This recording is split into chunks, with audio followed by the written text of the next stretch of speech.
Hey, what is up guys, welcome back to the channel and welcome back to Gran Turismo 7. So I was going through my car list the other day and I did notice that the Alfa Romeo 155 touring car was currently back in the Legends dealer for 800,000 credits. It's never shifted price. Now with the latest physics, I wanted to know, is this car still as overpowered as it once was? And I'm happy to report that yes, it's still very quick. Maybe not as good as it once was, but it's certainly a car you need to pick up. And let me explain exactly why.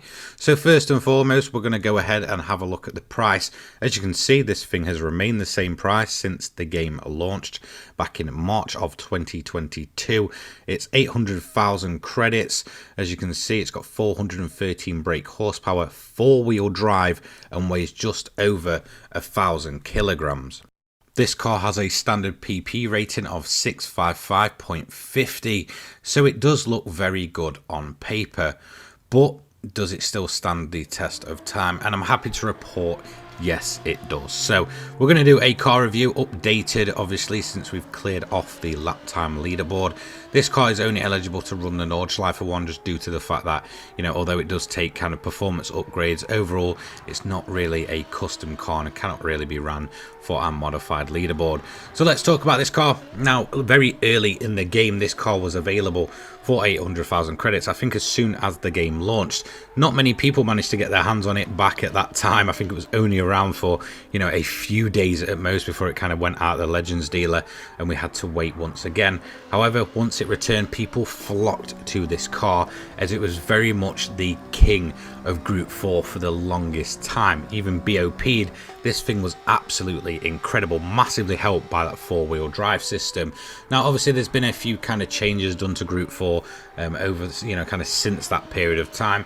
However, one thing to note is this car still does stand up. Whilst it may not be the overpowered king it was of Group 4 back in the day, it still is a very, very powerful machine and very much a car that anyone can realistically jump in and perform very, very well. Its main nerf has always been its top speed. It seems to get a massive hit on top speed, especially in comparison to other Group 4 cars. That is kind of where its main weakness comes in once that BOP is applied.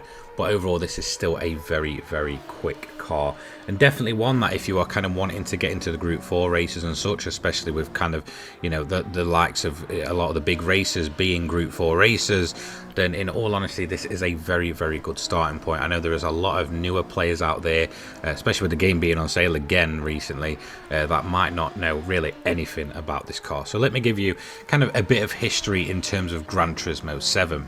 So one of my most, I guess, prominent memories that comes to mind when I think of this car is actually way back in Gran Turismo 2, when this thing and the Opel Calibra touring car basically went in a bit of a gameplay demo, if you kind of left it in the menu, around what I believe was the Rome circuit back in the day. And I think that's where a lot of us kind of fell in love with this car. It was there, it was in your face, it sounded great, and it looked absolutely incredible for such a boxy look. It was insanely quick. Same with obviously the Opel, but sadly that's not returned to GT7 currently. But who knows, maybe one day it will return to give the Alpha another run for its money. But certainly that was one of my most vivid memories and most kind of, you know, memories that comes to mind of this car. It's been available in a ton of GT games since, and it's obviously returned for GT7, and it is a very, very much loved car over the years. And nothing's really changed for GT7. There's a huge fan base out there for this car. So not only is it legendary within the Gran Turismo games, overall it is a fantastic handling car, obviously helped by that four-wheel drive that it does actually have, which is very much a rarity for some of these cars, although they do have different drivetrains, you know, front wheel drive, rear wheel drive, four wheel drive. This one just seems to stand out from the bunch. Not only will you look good driving it, it is a very, very good all-round car. But what is it like with the BOP turned off and under its standard, I guess, settings? Well, I'm happy to report it is very, very quick for a Group 4 car. It is ridiculously fast. The four-wheel drive system makes driving this thing an absolute breeze. You can hit low-speed corners, high-speed corners. You never feel like the rear end's ever going to slip out. It brakes well, it accelerates very, very well, and overall its top speed is pretty damn good. I really cannot complain about this car. So obviously when we're on the Nordschleife, we're not running under BOP, so I get to feel what it's like without BOP, and then obviously if I go racing with it, I can feel what it is like with BOP, and I'm happy to report that it is still very much an all-around car. No, it isn't the car that it once was, but it is still very much one of the better purchases you can do within the game. Yes, it costs a little bit more, but you are buying a legendary car, and I would say this is certainly one of those legendary cars that you will certainly get the mileage on, and it massively has its uses, whether that be in the more Group 4 focused single player races or the Group 4 daily races. It really is a fantastic machine, and I fully recommend picking this one up and giving it a go. But how does it really feel compared to the last time we reviewed it? We reviewed this around about a year ago in 2022, where again it was on the same layout of track, and obviously we've had a massive physics change since then. Does it still stand up under the new physics in comparison to how overpowered it was in 2022 when we tried it? And yeah, I'm happy to report it does still feel very, very good. Now, there is a few people that say they're not kind of too sure on the four-wheel drive cars anymore since the physics update, but I'm happy to report that this car seems to kind of go without the downside of some of those four-wheel drive cars. Although they're very easy to drive, I do understand that a lot of people are saying they feel a little bit too weighty, and I kind of understand what they're meaning when they say that. I have felt like some of the four-wheel drive cars just aren't as good as they once were. However, the Alfa 155, well, it does escape that fate. It does feel very, very good to drive.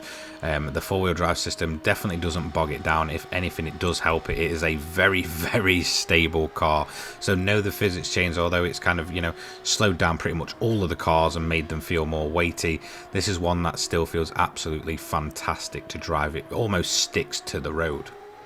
So let's talk about the top speed, because I think this is a bit of an interesting point. So I think we've established at this point the handling and just the drivability in general for any skill leveled player is very, very good and very, very high. But the top speed is another thing that I feel like needs kind of touching on. If this car is not under BOP circumstances, you can understand why the top speed is absolutely nerfed to oblivion when it comes to the BOP on this car.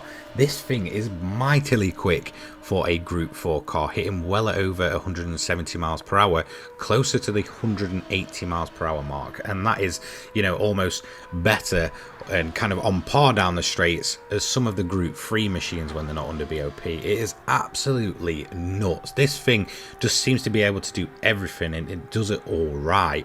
There is no real weakness to this car. There never really has been, and whilst again, like I say, it isn't the car that I guess it was a year ago, it's still very much worth those 800,000 credits. And there is the bonus that yes, this is a very, very good grinding car. For those of you that might want to know if it's worth it for the money grind, yes, 100%. So let's go and have a look where this car ends up on our lap time leaderboard. As you can see, it ends up overall 9th. So it is faster than the GTR Nismo from 2017 by a long shot, and it's actually not too far off of the Mercedes AMG GT3 from 2016.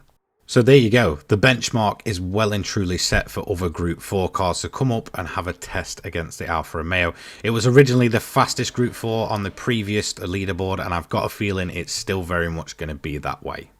So there we have it, that is another updated car review. This time the first Group 4 car to take to the track after the physics update, and in all honesty, this car is just still absolutely legendary. It will never ever look bad, it will never ever feel bad, and it's still a fantastic purchase. And in all honesty, it's certainly a must buy. If you haven't already and you've been ooming and ahhing, or you've maybe just not took notice in the Legends deal and you haven't already got an Alfa Romeo 155, you need to go and pick this car up. It is definitely something special. It's a legend in terms of Gran Turismo history, and it still stands the test of time in Gran Turismo 7. So that's going to be it from me today. Don't forget to leave a like, comment, and subscribe. Turn your notifications on if you enjoy this content. I upload GT7 and motorsport related content each and every day for your viewing pleasure. Thank you to my sponsors, the Controller People and Poggers. Please check them out in the description down below. They've been massively helpful to the growth of this channel. And a big shout out to all my channel members. You guys are absolutely fantastic. If you do want to join, feel free. I'm sorting out some new perks in the coming months. I'll have my Twitter, my Discord, and my donation link in the description down below. I'll see you later on, guys. Peace.